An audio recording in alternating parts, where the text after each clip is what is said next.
জিন্দা নবী বলতে তুমি কি বুঝালে?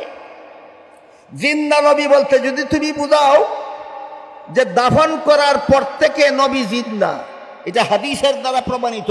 হাদিস শরীফে আল্লাহ রাসূল বলেছেন, আল আম্বিয়াউ আহইয়াউন ফি কুবুরিহিম, নবীগণকে দাফন করার পরে তারা জীবিত হয়ে যান, জীবিত হয়ে রওজা শরীফের ভিতরে থাকেন।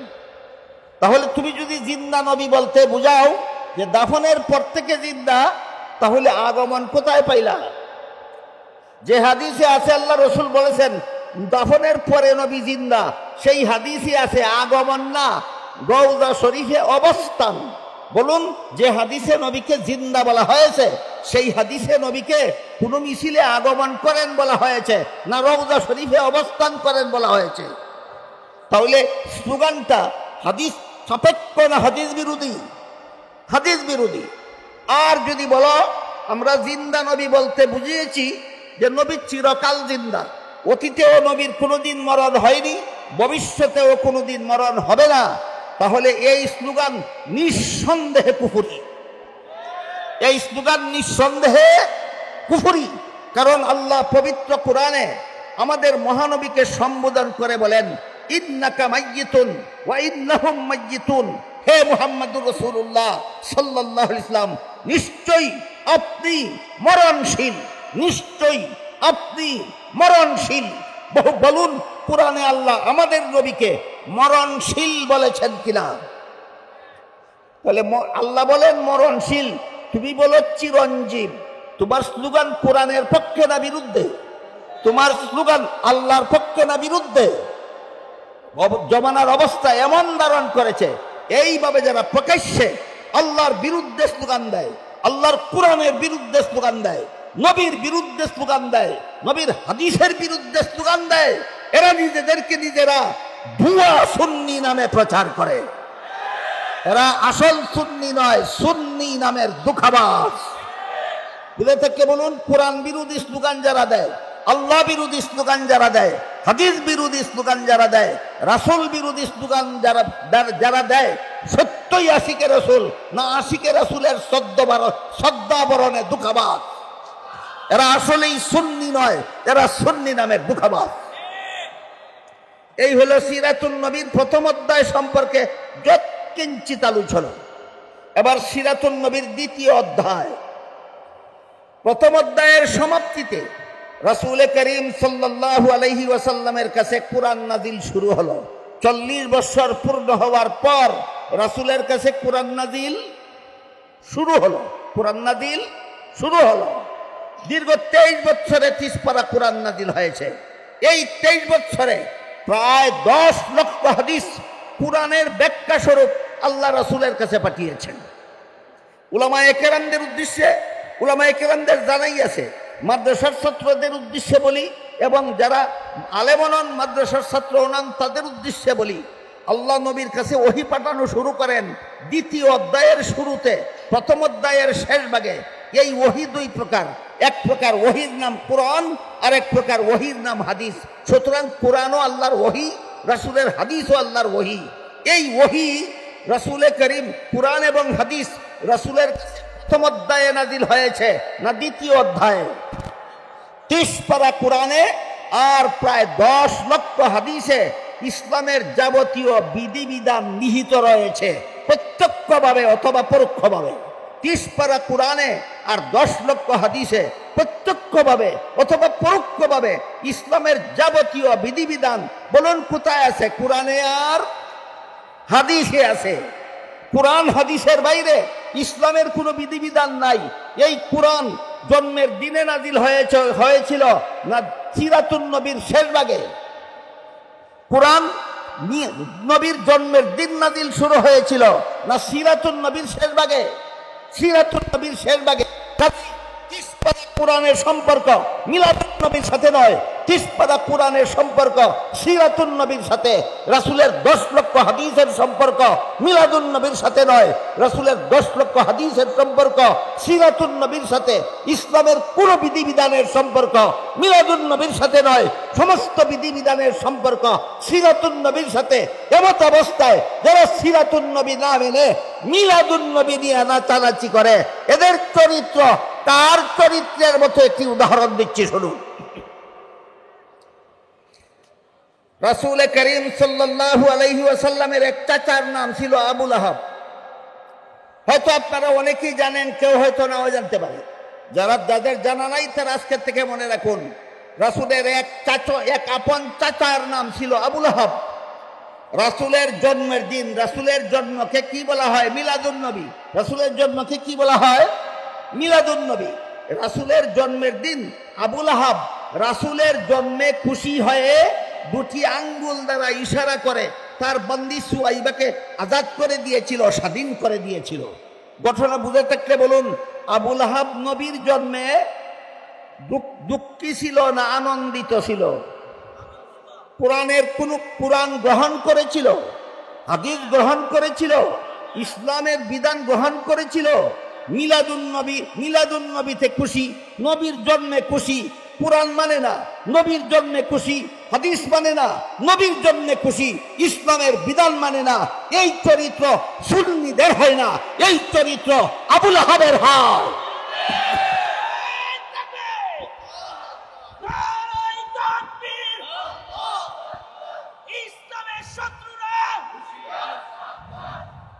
মুহতারাম হাজিরিন, কোরআন নাজিল শুরু হওয়ার পর থেকে, নবীর কাছে ওহী নাজিল শুরু হওয়ার পর থেকে এই মক্কার কুরাইশ বংশের লোকেরা জুলুম নির্যাতন শুরু করে দিল। দীর্ঘ 40 বছর পর্যন্ত যাকে আল আমিন উপাধিতে ভূষিত করে রেখেছিল, দীর্ঘ 40 বছর পর্যন্ত যাকে সবচেয়ে বেশি মর্যাদা দিত, সবচেয়ে বেশি সম্মান করত, একমাত্র কুরআন হাদিসের কথা বলার কারণে এরাই সবচেয়ে বেশি দুশ্মনে পরিণত হয়। তখনকার সময়ের একটি ঘটনা বলছি। এক সর্দারের নাম ছিল আবু জাহাল, আরেক সর্দারের নাম ছিল আখনাস। একদিন সিরাতুন নবীর 2য় অধ্যায়ে একদিন সর্দার আবু জাহাল সর্দার আখনাসকে জিজ্ঞাসা করল, সর্দার আখনাস, বলো তো মুহাম্মদ যে সমস্ত কথাবার্তা বলে সত্য বলে না মিথ্যা বলে? আবু জাহাল চিন্তা করে দেখল, যদি বলি মিথ্যা বলে তাহলে প্রশ্ন আসবে, যেই লোকটা মিথ্যা বলে এই লোকটাকে দীর্ঘ 40 বছর পর্যন্ত আল আমিন বলছিলে কেন? কথাবার্তা বুঝতে পারতেছেন আপনারা? আখনাসের প্রশ্নে আবু জাহাল উভয় সংকটে পড়ে গেল। আবু জাহাল চিন্তা করে দেখে, আখনাসের প্রশ্নের জবাবে আবু জাহাল যদি বলে মুহাম্মদ মিথ্যা বলে, তাহলে প্রশ্ন করে বলবে সাথে সাথে, যেই লোকটা মিথ্যা বলে এই লোকটাকে 40 বছর পর্যন্ত আল আমিন বলছিল কেন? আর যদি বলে সত্য বলে, সাথে সাথে প্রশ্ন আসবে, মানো না কেন? বলুন, প্রশ্নের দ্বারা উভয় সংকটে পড়েছে কিনা? কে? আবু জাহাল। প্রশ্ন করেছিল আখনাস। তাই উভয় সংকট এড়াতে গিয়ে আবু জাহাল তড়িঘড়ি একটা জবাব রেডি করলো। সেই জবাবে বলল, যতদিন পর্যন্ত মুহাম্মদ তার কাছে কোরআন নাজিল হওয়ার কথা বলেনি, কতদিন? 40 বছর। ভুলে গেলেন? যতদিন কোরআন নাজিলের কথা বলেনি, কতদিন? ততদিন সত্য কথা বলেছে, এই জন্য ততদিন আল আমিন বলেছি। এখন থেকে কোরআন নাজিলের কথা বলে এটা মিথ্যা বলে, এই জন্য এখন মানি না।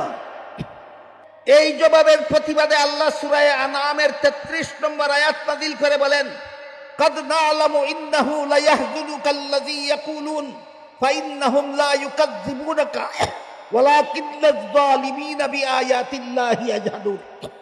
জন্ম থেকে 40 বছর নবী যা বলেছেন সব সত্য বলেছেন, এই জন্য নবী আল আমিন। কোরআনের কথা বললেই নবী মৃত্যুক হয়ে যান।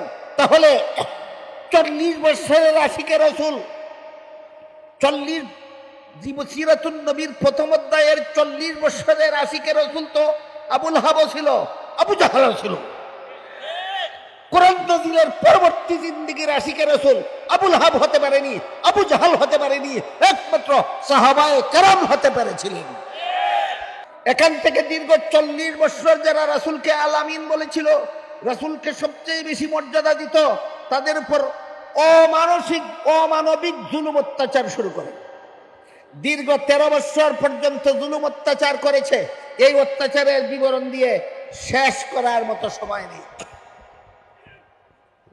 আল্লাহর পক্ষ থেকে নির্দেশ ছিল, অত্যাচারের প্রতিশোধ দিতে যাবেন না, অত্যাচারের জবাব দিতে যাবেন না, অত্যাচারের প্রতিবাদ করতে যাবেন না, সম্পূর্ণ নীরবে সহ্য করুন। আল্লাহর নির্দেশে সিরাতুন নবীর 2য় অধ্যায়ের 13 বছরের মক্কি জিন্দেগিতে একতরফা ভাবে সন্ত্রাসীদের হামলা নবী এবং তার সঙ্গী সাথীরা সহ্য করে চলেছেন। কোন রকমের টু শব্দ নাই, প্রতিশোধ নাই, প্রতিবাদ নাই। এটা হলো সিরাতুন নবীর 2য় অধ্যায়ের বৈশিষ্ট্য। 2য় অধ্যায়ের বৈশিষ্ট্য হলো সন্ত্রাসীদের হামলার প্রতিশোধ নেওয়া, প্রতিবাদ করা, না নীরবে সহ্য করা? নীরবে সহ্য করা। এটা ছিল সিরাতুন নবীর 2য় অধ্যায়ের 13 বছরের জিন্দগির বৈশিষ্ট্য। আগের 40 আর পরের 13, 53 বছর বয়সে আল্লাহ হুকুম দিলেন, এবার মক্কা ছেড়ে হিজরত করে মদিনা শরীফ চলে যান। আল্লাহর হুকুমে রাসূল তার সঙ্গী সাথী মুসলমানদের নিয়ে 53 বছর বয়সে মক্কা শরীফ থেকে হিজরত করে মদিনা শরীফ চলে গেলেন। শুরু হলো সিরাতুন নবীর কত নম্বর অধ্যায়? 3য় নম্বর অধ্যায়। এই অধ্যায়ের শিরোনাম 10 বছরের মাদানী জিন্দেগি। 10 বছরের মাদানী জিন্দেগি।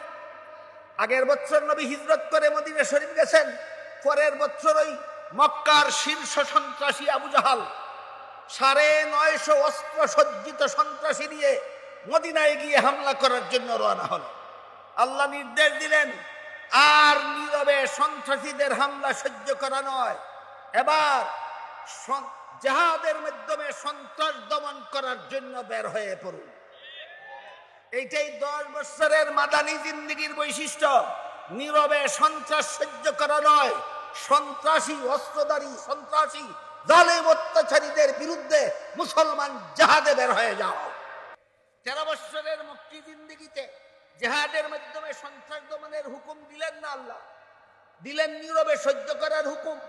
10 বছরের মাদানী জিন্দেগিতে সন্ত্রাসী হামলা নীরবে সহ্য না করে জিহাদের মাধ্যমে দমন করার হুকুম দিলেন কেন? মক্কি জিন্দেগিতে জিহাদের হুকুম দিলেন না কেন? মাদানী জিন্দেগিতে জিহাদের হুকুম দিলেন কেন? তার কারণ হলো, জিহাদ প্রাথমিকভাবে ফরজ হয় সরকারের উপর। জিহাদ কার উপর ফরজ হয়? মুসলমান সরকারের উপর ফরজ হয়। মক্কি জিন্দেগিতে রাসূলের সরকার ছিল না, জিহাদের দায়িত্বও ছিল না, জিহাদ করার অস্ত্রও ছিল না, জিহাদ করার সম্বলও ছিল না।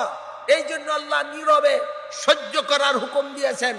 হিজরত করে মদিনা শরীফ যাওয়ার পরই আল্লাহর রাসূল একটা রাষ্ট্র প্রতিষ্ঠা করলেন এবং সেই রাষ্ট্রের প্রধান শাসনকর্তা নিয়োজিত হলেন স্বয়ং মুহাম্মদুর রাসূলুল্লাহ সাল্লাল্লাহু আলাইহি ওয়াসাল্লাম।